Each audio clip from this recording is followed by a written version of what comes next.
Here's our meteorologist, Steve Williams.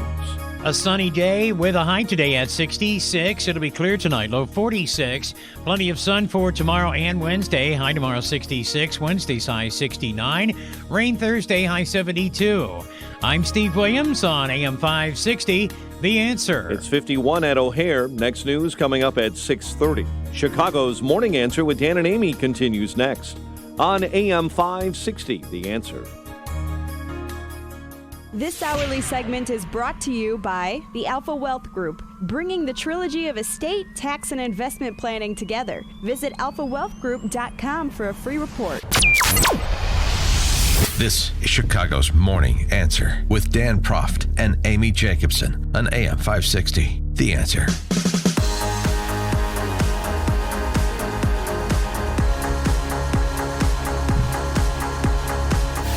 Good morning, Dan and Amy mentioned it last week. We would have numbers this week, and we have numbers this week. The quiet revolt that's happening in Cook County.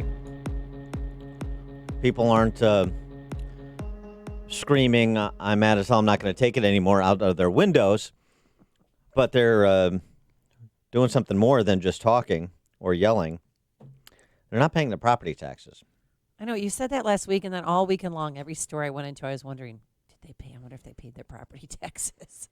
More than 163,000 Cook County property taxers did not pay their bills in 2018. Businesses or property owners? Property taxpayers. Okay. It's about 9% of the country's 1.88 million total. So nearly 1 in 10 Cook County property taxpayers not paying their taxes. Of course, so what happens? Oh, well, you're going to have the Cook County Sheriff come and they evict you. Yeah, except that's not happening. Oh, you're going to have the county tax sale your property. Sure. 7% of the delinquent properties were able to attract a buyer. Only 7%. 163,000 properties, 11,000 and change able to attract a buyer. The remaining 150,000 odd properties. It's so bad in Cook County, there's no speculative market. Do you know how bad that is? That's pretty bad. It's bad. Yeah. And you look at the distribution of this, that's county-wide. Now look at the concentration. You won't be surprised to find that it's in poorer communities. In South Suburban Fort Heights, 47% of property owners did not pay their property taxes in 2018. What? 48%. Oh, that's huge. 13 of the 20 supposedly highest value properties in town did not pay their property taxes. So they're just paying the mortgage payment. They're obviously just not. I don't know. Perhaps. And if they're not, you think the bank wants it? Talk about toxic assets. When the property tax bill has destroyed the value of your property, there's not a lot of people clamoring for it. In 12 Cook County communities, including Fort Heights, more than 20% of property owners didn't pay their tax bills in 2018. All in the south suburbs. Harvey, 45%. Robbins, 37%. Dixmoor, 36%. Riverdale, 34%. Phoenix, 33%. Chicago Heights, 27%. Sauk Village, 25%. Another 21 Cook County suburban communities have property tax delinquency rates of more than 10%. Again, of those 21, 17 in the south suburbs. So this is... So is this a thing that, obviously, this is a growing practice because people aren't paying their property taxes, but is this their way of revolting? Well... just saying, I'm not taking, you raise my taxes, fine, I'm not going to pay them. I'm not going to pay, I can't pay. Some combination of the two. I'm not going to pay because I'm smart enough to know I'm paying property taxes on a property that has... zero value. Is trending towards zero, yeah. Number one, you've destroyed it. Why would I keep paying property taxes on this property? Come and get it. And I know you're not going to come and get it. And I know the likelihood is nobody else is going to come and get it because it has no value. And who wants to pick up my property tax bill?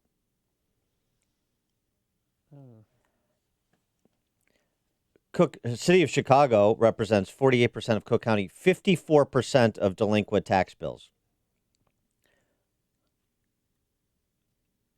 This is what I'm talking about, just to provide some data to back the play, to back the statement, how Cook County property tax classification system and how we do property taxes in this state and generally has destroyed an entire region. It's a government taking. And those who are most impacted are those who the political class suggests they most represent. Poorer, disproportionately minority families in places like the 29 South suburban communities that have property tax delinquency rates of more than 10%, more than the county average. How massive that is? And how do you think that plays itself out? What do middle income families, what will they start to do once there's recognition, if there's recognition, that, wait a second, so if nearly 1 in 10 Cook County taxpayers aren't paying their tax bills, then how's the county going to make up the difference? Where are they going to go? Remember, this is against the backdrop of city of Chicago, but it's the same thing in school districts around the county as it is around the state. Where are they going to go when people aren't paying in what the school districts, most notably, are expecting to take out? The school districts and police need, and fire and yeah, all of it. The school districts and police and fire and the municipalities, they need actual dollars. They don't just need dollars that have been taxed and are expected. They need that money actually paid if they're going to continue to prop up their house of cards. So against this revolt, I would argue, at least it's in part a revolt, and in part just throw up your hands. I can't pay. Against this backdrop, what do you have the political class doing? At the city level, Lori Lightfoot is trying to get Chicago Teachers Union to take a blank check, and they won't take it. Because they want a blank check for some of their friends, too. And they want a blank check so they can buy new friends, like $800 million worth of social service workers. Insane. And what's happening at the state level? Oh, the fair tax. Graduating the state income tax. That's how we're going to provide property tax relief. And, of course, we're going to start with those who are at the lower end of the socioeconomic scale, right? Really? As Mark Lennon points out at wirepoints.org, few things are easier to debunk than the claim the fair tax would materially reduce property taxes. Their own projections, which are, of course, static, it assumes people won't just sit here and take it. I mean, it assumes people will just sit here and take it rather than leave, which is what they're going to do. Governor Jellybelly and his coterie of sycophants, $3.4 billion is what they project from the graduated state income tax. But as Glennon points out, as per usual, they've already spent that money several times over, and almost none of it is on property tax relief. It's all on more spending to prop up the house of cards, to prop up and to continue the scams that have been run. Pritzker said the new money will cover the increased cost of the new school funding plan, reducing pension debt, paying down the backlog of unpaid bills. Remember, that's about $8 billion. And the elimination of the structural budget deficit. Those alone are $10 billion plus.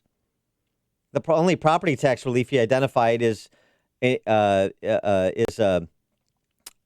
increase by $100 million in the property tax credit available on income taxes. That's a pittance. That's nothing. Going to marginally increase the property tax credit available to offset income taxes, particularly under the Trump tax cut bill, which caps your deductions at $10,000, right? So that's not even really for the lower income folks who have thrown up their hands or are saying, come and get it. Molin Labe with respect to my home. The question is, when do the people that matter in terms of reaching critical mass follow suit? When do middle-income families, the people playing by the rules, however excruciating, continuing to pay the freight because that's how they were raised? I pay my bills no matter how unfair they are, even when it's a de facto government taking. And I'm going to continue to try and hold on in the hopes that things are going to get better. When do they say in West Central Cook County, the hell with this? The hell with this. When do middle-income suburbs around Cook County and middle-income neighborhoods in Chicago say, go pound sand? Yeah. I'm not paying. I'm done. Well, because you talked about it the other day, I actually thought about not paying my property taxes, but I couldn't do that because I couldn't sleep at night thinking, oh gosh, is someone going to come and take my home? Just because we've mouths to feed and little people we don't want kicked out. I understand. This is runs. But it runs, ridiculous. I mean, look anywhere. Go online. Look anywhere. Indiana, Wisconsin, Missouri, and it's unbelievable how low their property taxes are. I mean, Wisconsin's a little high, but still, you can't even compare the two. It It's runs ridiculous. counter. It runs counter to everything that you've done and everything that you've been taught to do, which is make ends meet, by however means necessary, particularly when you have. What politician started this? I mean, how the hell did we get here? Really? Is it Mayor Daley's fault? Is it? I just don't know. It's all a of political class over a half a century, from the 70 Constitutional Convention forward. And just, how you think some of this ends? Anybody remember the story of Pritchard, Alabama? No. New York Times 2010, struggling small city on the outskirts of Mobile, warned for years that if it did nothing, its pension fund would run out of money by 2009. Right on schedule, it did. Then Pritchard did something that pension experts say they've never seen before. It stopped sending monthly pension checks to its 150 retired workers, breaking a state law requiring it to pay its promised retirement benefits in full. And they fought this for 4-5 years through bankruptcy court before some pension checks were released, ultimately. But you can say it's a state law, and you can say I earned these benefits, and when the money runs out, then there's a fight. You can say that this is the assessment system, and yeah, I'm sorry, you live in the poorest community in Cook County, one of the poorest in the country, and our property tax system imposes a 10% of property value property tax on you in Fort Heights. That's the system. Okay, well, until the money runs out, until the value is stripped, and then people say, I'm done. So when are we going to get people who know better, who are paying attention, to say I'm done, rather than essentially doing the bidding of the political class to extend the scam for 1 year longer, one election cycle longer? We getting there? Is it a quiet revolt, or is it just people throwing up their hands, mainly in the south suburbs and poor neighborhoods in Chicago? And of course, as much lip service is paid to those individuals and those families, we understand the political class could give a rat's ass about them. You know how I know? Because they're treated the worst. They're treated the worst. So you tell me how much you care about the little guy, not even the guy that's helping you to prop up the house of cards, as I said, at great pain to himself and his family. But the real little guy struggling to just access opportunity, struggling to become a homeowner, struggling to become self-sufficient. The only thing that the political class in this state offers them is dependency. So walk away from your home. We'll back your play with a voucher.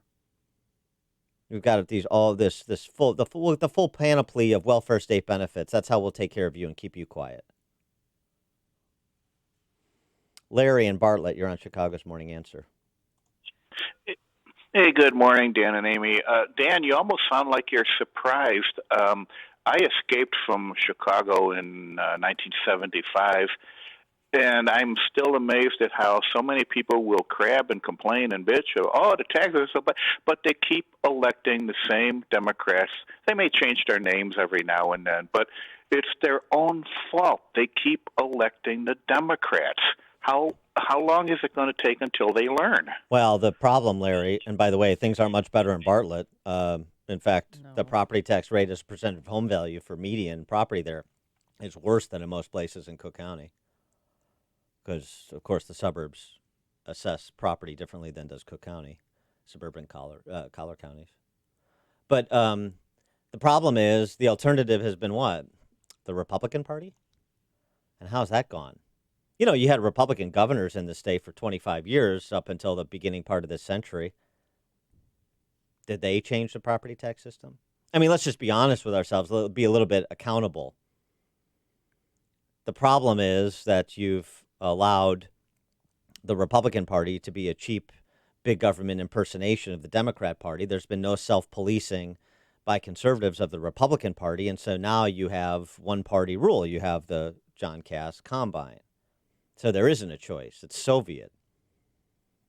And so the revolt has to come. I mean, this is what I've been saying for a decade. It's why I ran for governor. The revolt has to come within the Republican Party before it can come to the state. This was the opportunity that Jeannie Ives presented in 2016 in the primary against Bruce Rauner, and Republicans took a pass. And, excuse me, 2018 in the primary against Rauner, and Republicans took a pass. Barely. Almost 50% wanted the revolution, but just enough didn't. This is a party that missed the Reagan Revolution in the 80s, missed the Gingrich Revolution in the 90s.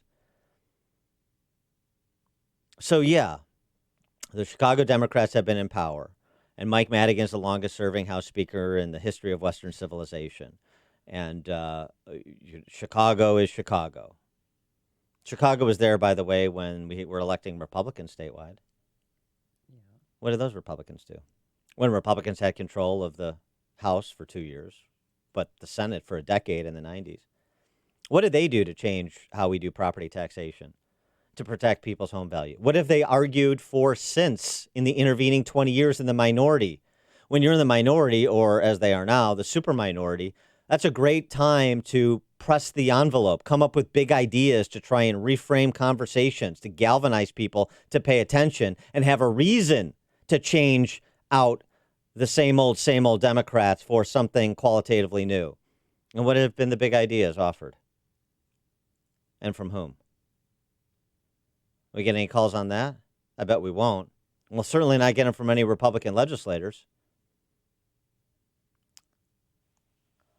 John and Peatone, you're on Chicago's Morning Answer.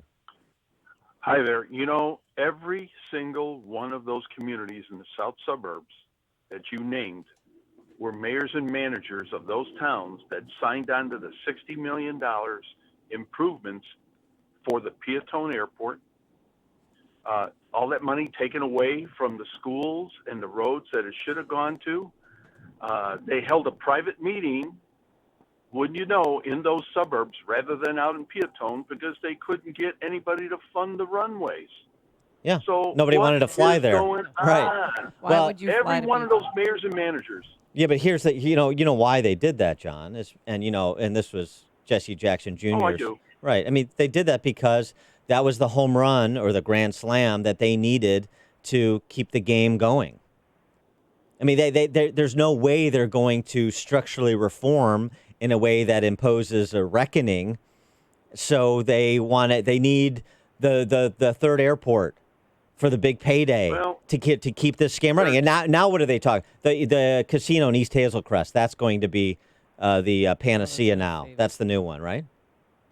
Yeah, well, you know, on that casino deal, do you have any idea, and I know you do, of what it takes to pay employees that sop up all that extra money for the gambling that nobody's going to get? It's not going to pay back to the debt. Yeah. You know, we've got so many problems with this. They can't fund the runways. They've had 2 meetings with 100 investors twice. 2 meetings. Nobody came back to do the runways. Okay, so we're going to have this bridge and this road that's going to connect I-57 to 50. Yeah, we're going to land Eagle bank. Lake Road. Yeah. Yeah, and there'll be no runways. Yeah. Oh, that's wonderful. Thanks for the call, John. And there'll be no airlines. Nobody wants to fly there. That's your first problem. You have to have interest from carriers, I would think, to have an operational airport. But that's me. I'm not an aviation expert like all these South Suburban politicians. John, the other John in Palatine. Hey, Dan and Amy. A couple points. All of these Democrat and Cook County budgets, or make-believe budgets, if you will, are based on being 100% paid for through their taxes. But nobody's taking into account that you're having anywhere from 15 to 30% default rate on those payments by these towns, and the towns who can't pay them, they simply can't pay them. It's not about not wanting to pay them. There's no money there. And lastly, the whole thing should be a check and balance between Democrat and Republican. And if there's no balance on the other side to watch the Republican or the Democrats rob the hen house, then it's just going to continue in infinitum until everything falls apart. Thanks for the call, John. Well, that's exactly right. Here's sort of a one-sentence summation to consider. When a property owners default, government defaults are not far behind. Coming up. Connect with Dan and Amy on the AM 560 The Answer mobile app. Just text the word app to 64636 to download the app today. My name is David Hochberg. If you'd like to pay off debt, call Team Hochberg now about a cash-out refinance. During May, Team Hochberg helped listeners access